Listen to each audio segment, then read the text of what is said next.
Boca Juniors acaba de perder frente a Estudiantes de La Plata por la segunda fecha del torneo de fútbol argentino. Un Boca Juniors sin ideas, un Boca Juniors sin fútbol, un Boca Juniors que hasta el momento no sabemos a qué juega. El día de hoy Domínguez le ganó el duelo táctico a Úbeda y ahora te contaré por qué ganó Estudiantes de La Plata, cuáles fueron las claves del partido para el triunfo del Pincharrata. Vamos primero con las formaciones. Boca empezó con un 4-3-3 con Marchesín en el arco, la dupla de centrales, Di Lolo con Ayrton Acosta, Lautaro Blanco por el sector izquierdo y Barinaga por el sector derecho. El medio campo está Leo Paredes con Alarcón y Belmonte. Y adelante el Changuito Ceballos de extremo por izquierda, Zenón por derecha y un joven Sufiaurre como delantero central. Mientras Estudiante de La Plata formó con un 4-2-3-1. Boca Juniors intentó tener esa posesión, intentó generar asociaciones para poder progresar en el campo. Pero el medio campo no logró dominar el ritmo del partido en ningún momento. Intentaron crear superioridades, pero Estudiantes de La Plata tapó bastante ese carril central que lo obligó a Boca a jugar por los carriles extremos, tanto con el Changuito como con Zenón, en donde con el retroceso de ambos extremos supo controlar esas zonas. Por momentos sí ganaron en situaciones 1 contra 1, pero mayormente pudo evitar esas progresiones Estudiante de La Plata. Boca buscó ese protagonismo, pero como te comentaba, en carriles centrales, este fue el problema de Boca el día de hoy. Esto de acá. La zona de gestación de Boca Juniors el día de hoy no existió. En ningún momento. Cuando Boca tenía la posesión del balón, desde Marchesín o Di Lolo o Acosta, hacían los movimientos necesarios los defensas y los delanteros, pero los volantes fueron muy estáticos, jugaron muy posicionales y no tuvieron esa dinámica para poder encontrar un espacio libre, para poder encontrar ese pase entre líneas, en donde tanto Di Lolo con Ayrton Acosta, con los laterales, hacían la amplitud, donde Paredes por momentos se metía para hacer línea de 3 y empezar la salida, pero por momentos el que empezaba la salida era Marchesín y con un Paredes que se movía entre líneas para poder recibir. Ahora, ¿cuál fue el problema? Que cuando la tenía Di Lolo o la tenía Ayrton Acosta, había poca, casi nada de movilidad de los volantes. Entonces, cada vez que la tenía Di Lolo, era conducción para terminar con un pase largo. Con esto de acá. Tac, con esto de aquí. Ese fue el juego de Boca de hoy. Tanto por el lado de Ayrton Costa como de Di Lolo. ¿Por qué? Porque los tres volantes, Paredes, Alarcón y Belmonte, no tuvieron la capacidad de poder generar 3-4 pases seguidos.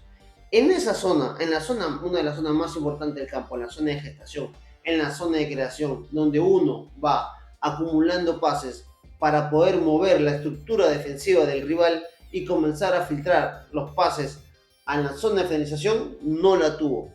Cada vez que la tuvo Paredes, Alarcón o Belmonte, fueron totalmente intrascendentes. Cada vez que la tenía Paredes, el problema era que jugaba hacia atrás. Cada vez que la tenía Paredes era jugar hacia acá, era jugar hacia acá, era jugar hacia acá, era jugar hacia acá.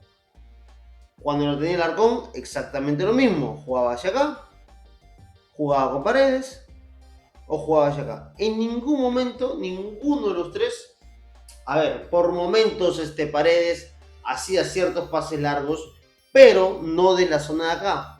Paredes tenía que venir hasta acá, hasta este sector, para desde acá comenzar a saltar líneas. Entonces, Boca Juniors el día de hoy prácticamente en la zona de creación no existió. Y ahí fue el detalle, ahí fue el problema de Boca, que comenzó a generar esos balones directos con Changuito Ceballos, con Zenón, que fueron muy bien controlados. Con el descenso, de los extremos para evitar que el changuito quede en situación de 1 contra 1. Y aquí los dos volantes centrales, bien retrocedido, tomado el delantero central, y esta situación hacía que genere superioridad numérica, tanto en el carril derecho como en el carril izquierdo. Entonces, esto pasaba por este lado y por este lado.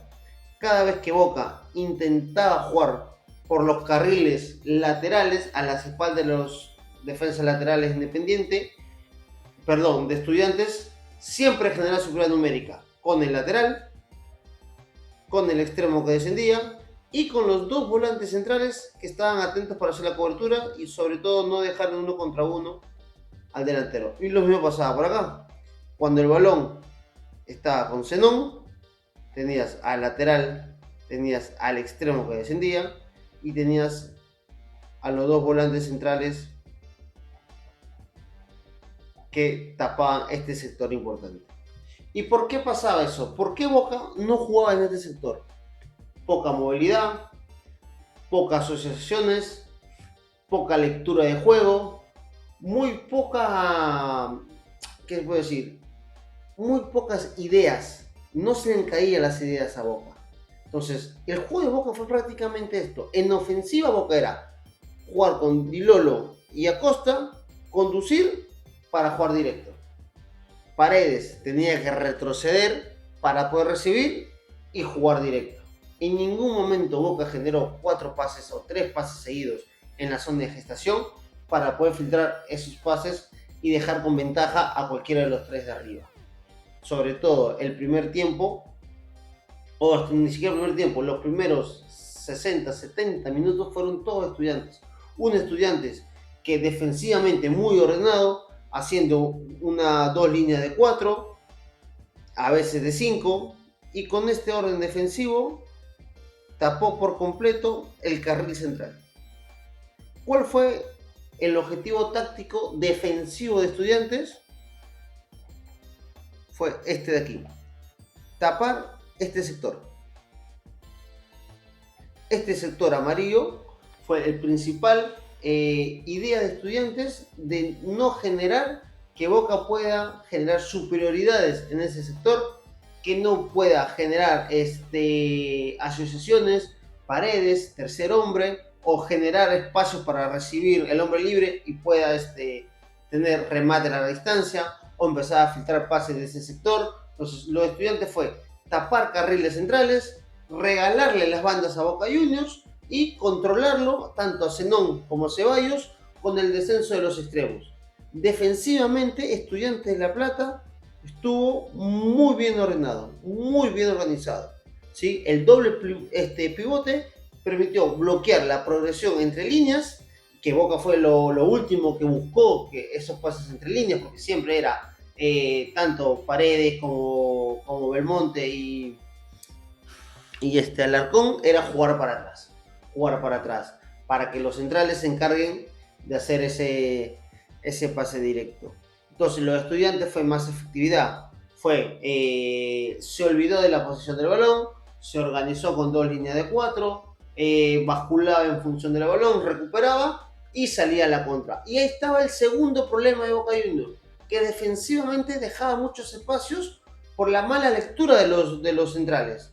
En los primeros 2 o 3 minutos creo que Marchesín le llama la atención, porque al ver la intención de Estudiantes de jugar directo en las espaldas, la línea de 4, en vez de agrandar sabiendo que va a jugar directo, achicaron.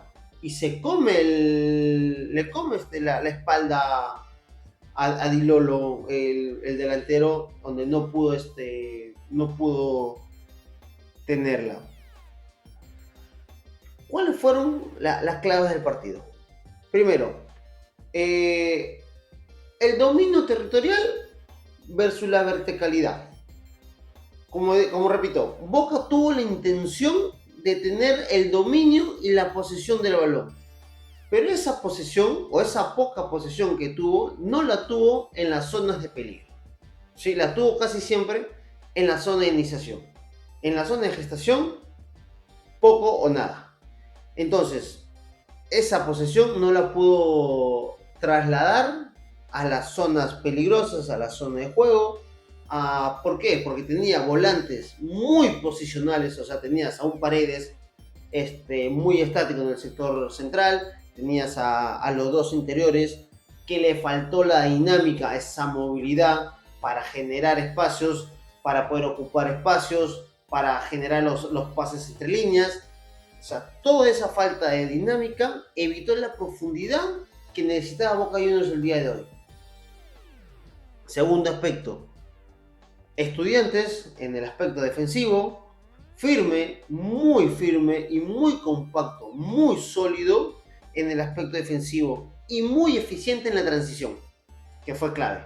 Muy aparte que los dos goles vinieron de un balón parado, le generó situaciones muy claras a partir de el orden defensivo, recuperar el balón y salir rápido con transiciones, con el error de Boca, de la defensa de Boca, que no agrandaba, al contrario, achicaba, tratando de presionar, imagino yo, pero con los espacios que Boca generaba en el medio. Repito, Boca el día de hoy no tuvo volantes.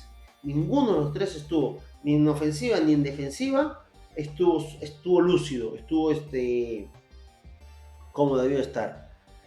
En el primer tiempo, repito, los dos goles llegaron de balón parado, en donde Boca Juniors defensivamente hacía marca zonal. Yo, personalmente, como entrenador, cada acción de balón parado, pongo defensa al hombre y que cada uno se responsabilice del que termina marcando el gol. Boca marca en zona. En el primer gol, después de 3 pases de un córner, le termina sobrando el centro a Dilolo, si no me equivoco, y termina metiendo el gol el defensor de Estudiantes.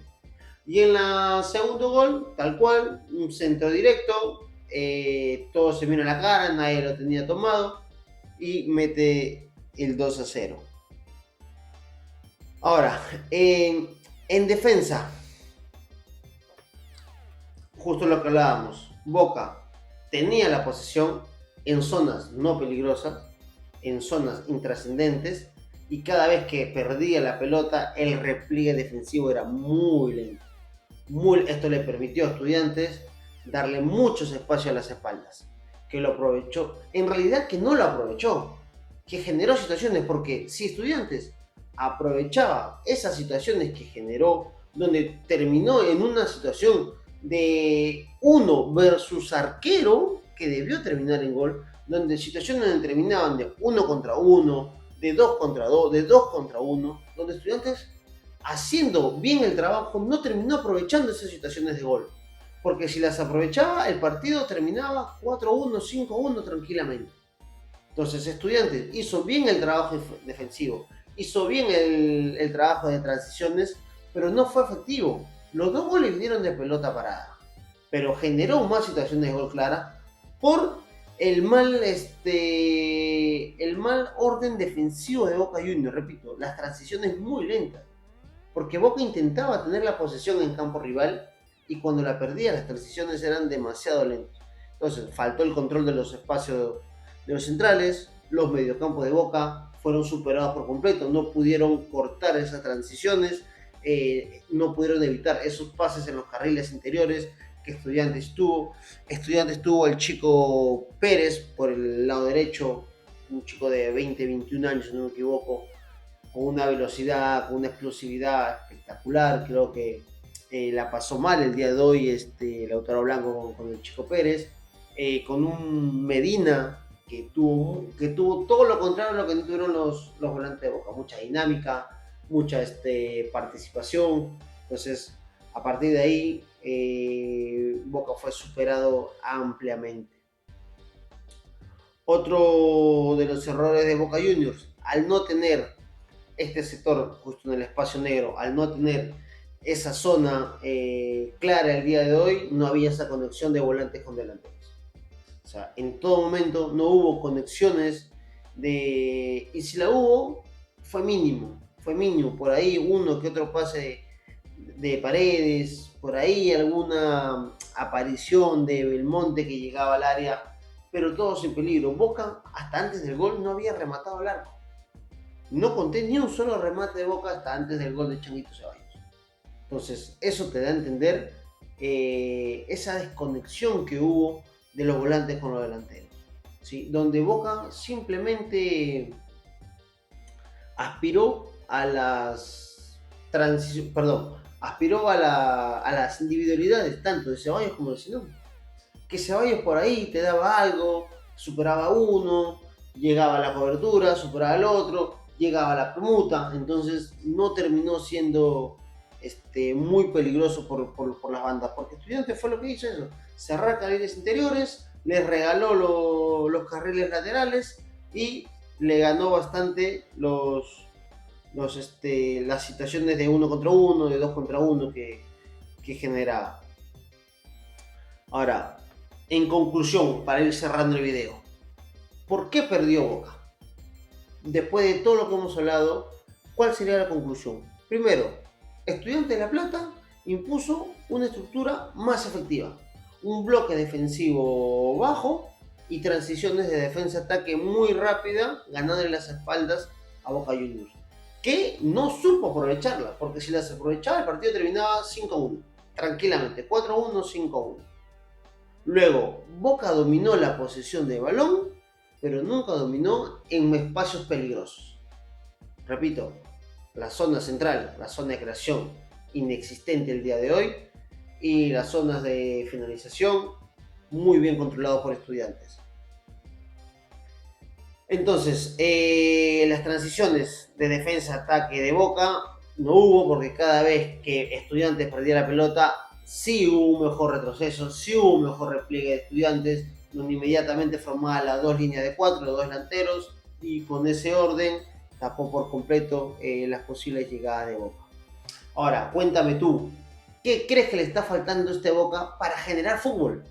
Porque Boca, y sí le ganó Riestra, también con un Boca poco fútbol, un Boca que quizás le falta un Juanfer Quinteros, que el día de hoy fue el que llevó a River al triunfo, no solamente con goles, sino desde el juego. Un Juanfer que descendía prácticamente hasta el área para pedirla y comenzó a hacer fútbol. Boca no tiene ese 10 o ese generador de fútbol, ya que Paredes lo intenta, pero su principal función de Paredes es la marca. Por más que tenga la capacidad de generar fútbol, no es su principal función. Entonces, ¿qué crees tú que le está faltando a Boca Juniors? ¿Crees que con la llegada de Romero y de este chico de Estudiantes va a mejorar? ¿Qué crees que le va a faltar a Boca Juniors para la Copa Libertadores? ¿Le va a alcanzar con esto o crees que necesita más refuerzos?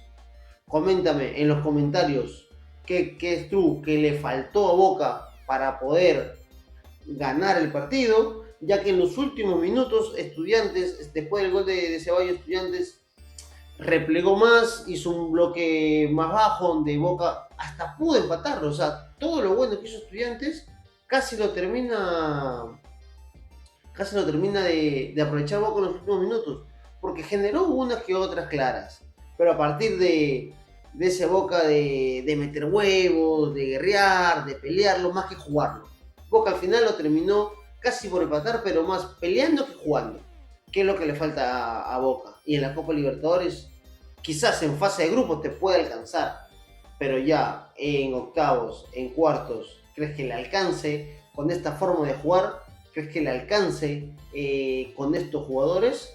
Déjame tus comentarios, qué piensas tú, y sobre todo suscríbete para que te lleguen todo este tipo de análisis táctico. No te olvides de dejarme tu like.